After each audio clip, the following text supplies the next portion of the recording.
You are watching Dark Frames, where horror stories come to life without the nightmares. Meet Annie Graham. She's an artist who builds creepy little dioramas of her life. Her mother just died, but Annie isn't exactly devastated.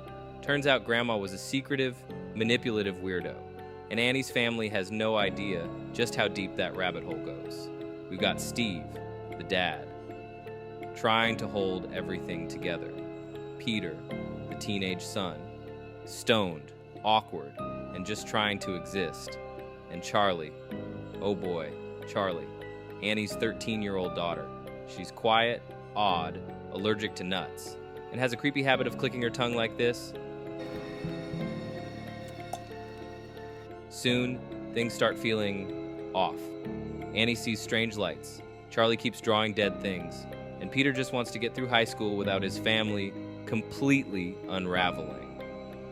Then comes the party.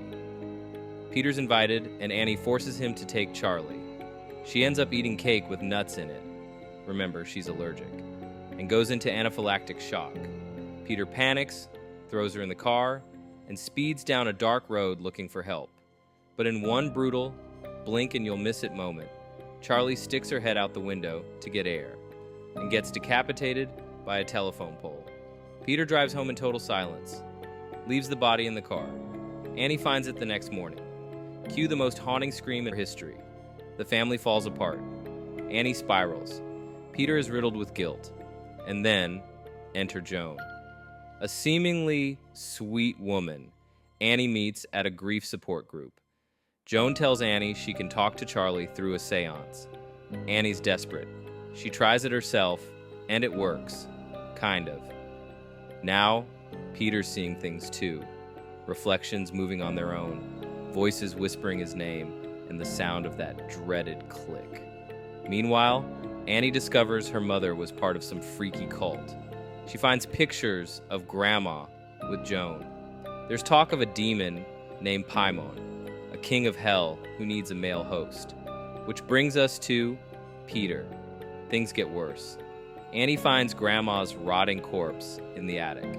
Peter gets tormented at school. Joan starts chanting spells outside his house, and Annie realizes her family was doomed from the start. Her mother orchestrated everything. Charlie was never meant to survive. Paimon's real target was Peter. And then, pure nightmare fuel. Annie becomes possessed and starts chasing Peter around the house. He finds his dad's burned corpse. Annie's floating in the attic, sawing off her own head with piano wire. Yeah, that happens. Peter jumps out a window, lies still on the ground. Then, that weird light from earlier enters his body. He wakes up, confused. He walks into the treehouse. Cult members kneel. Headless bodies bow. Annie's headless corpse floats in and joins them. Joan places a crown on Peter and greets him as Paimon. Congratulations, the devil has officially arrived, and he's wearing Peter's face. Hereditary isn't just a horror movie. It's a slow descent into inherited trauma, cult manipulation, and the inescapable weight of family legacy, with a demon king thrown in for good measure. Like and subscribe for more horror breakdowns every Friday at 7 p.m. This is Dark Frames, and we ruin scary movies, so you don't have to sleep with the lights on.